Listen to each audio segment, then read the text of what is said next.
Dedim, çox tənhayam. Allah dedi, mən ki sənə çox yaxınam. Dedim, bilirəm sən mənə yaxınsan, amma mən səndən uzağam. Kaş ki mən də sənə yaxın ola biləydim. Allah dedi, səhər axşam yalvararaq, qorxaraq, səsini qaldırmadan ürəyində Rəbbini yad et. Dedim, bu da sənin köməyini istəyər. Allah dedi, Allahın sizi bağışlamasını istəməzsinizmi? Dedim, əlbəttə ki, məni bağışlamağını çox istəyirəm. Allah dedi, elə isə Rəbbinizdən bağışlanmağınızı diləyin və ona tövbə edin.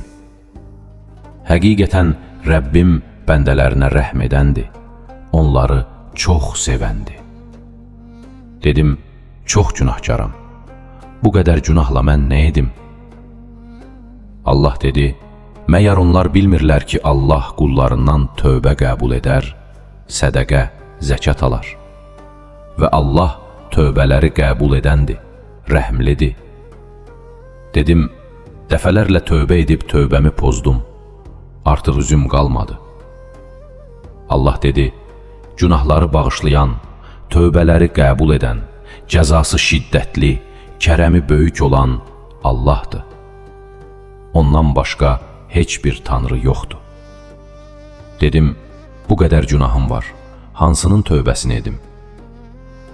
Allah dedi, Allah bütün günahları bağışlayandır. Dedim, yəni gəlsəm, yenə məni bağışlayarsanmı? Allah dedi, axı günahları Allahdan başqa kim bağışlaya bilər? Dedim, nə qədər gözəlsən Allahım. Bilmirəm bu sözlərin qarşısında nə üçün içim-içimə sığmır və şam kimi yanmağa başlayıram. Səni çox sevirəm. Allah dedi, şübhəsiz ki, Allah tövbə edənləri və təmizlənənləri sevir. Dedim, İlahım və Rəbbim, mənim səndən başqa kimim var? Allah dedi, Allah öz bəndəsinə kifayət deyilmi? Dedim, sən ki məni bu qədər çox sevirsən və mənə qarşı bu qədər həlimsən, mən nə edə bilərəm? Allah dedi, ey iman gətirənlər, Allahı çox zikr edin, onu səhər axşam təqdis edib, şəninə təriflər deyin.